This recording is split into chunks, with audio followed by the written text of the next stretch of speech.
times when we are so desperate to get something. We try so hard to get it. We make every effort to get it, but we don't get it. And then there are times when we are merely thinking about something and almost instantaneously that thing or that person just presents itself to us. So, what is the difference here? Why do we get some things and not others? We all know about the highest power. Some call it God, some call it the universe, some call it the source of everything. The highest energy, that is the universe, has the potential to bring quite literally anything to you. You just have to ask for it. Now, this is where things get complicated.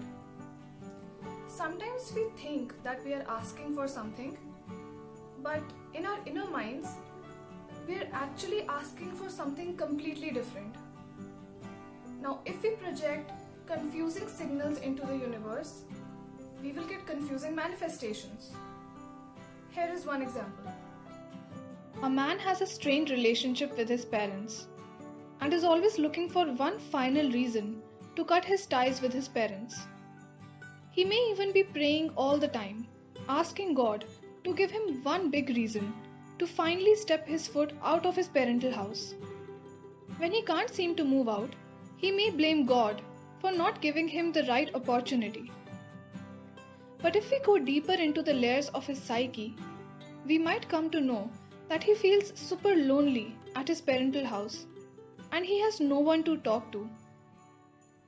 As we go even deeper talking to him, we may come to know that in his subconscious mind, he's convinced that the only way to get any real relationships is to first step out of this house. And that is why he was constantly asking for and praying to get a new home, when actually he doesn't want to move out right now. When he becomes aware of his real intentions, he will stop being desperate for a new home. And he will actually start putting efforts towards talking to new people, meeting new people, bumping into new friendships, meeting his need for connection. So, in a crux, what do we understand from this? If we desperately want something and we are not getting it, it means we actually don't want it. We want something else. So the process of physically manifesting anything is that simple and that complex. We have to know what we actually want to have it.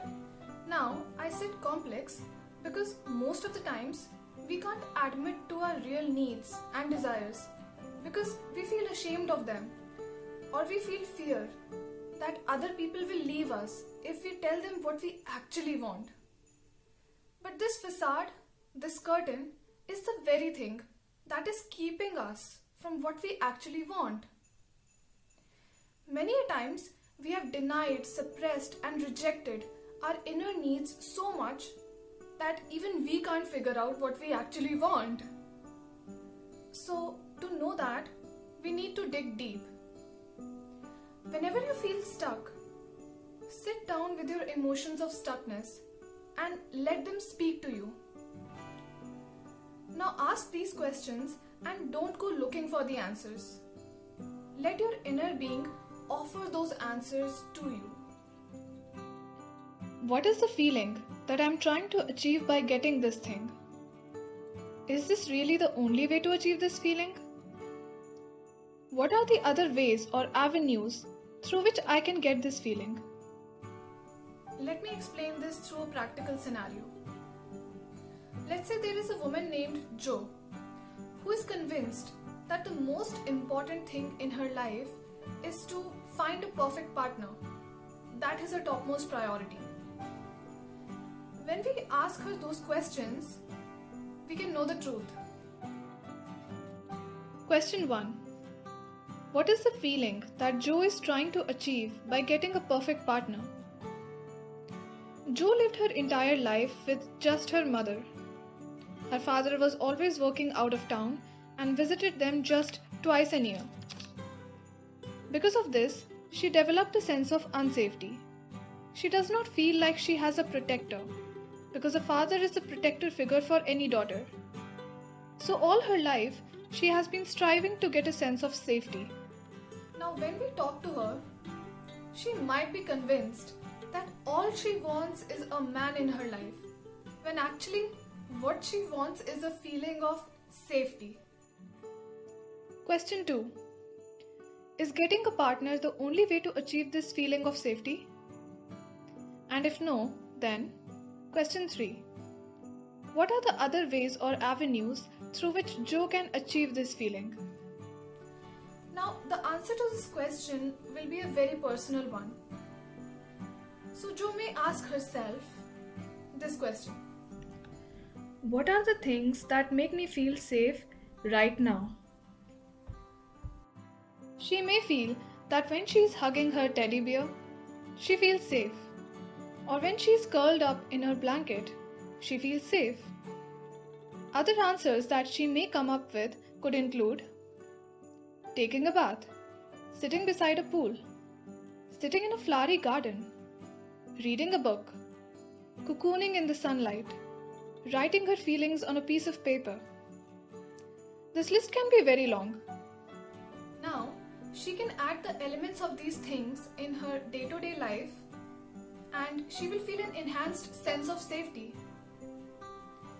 By doing the things that she can do right now to enhance her safety, rather than waiting for a Prince Charming to come and provide that feeling to her, she has pulled herself out of her desperate state and put herself back into position of power over her own life. Now, from this state of mind, she can decide what she actually wants and go and get it directly. Now, Jo is a powerful woman, creating her own life rather than letting life happen to her. So question yourself, not because you doubt yourself, but because you want to know yourself on a much more deeper level. Have a good week.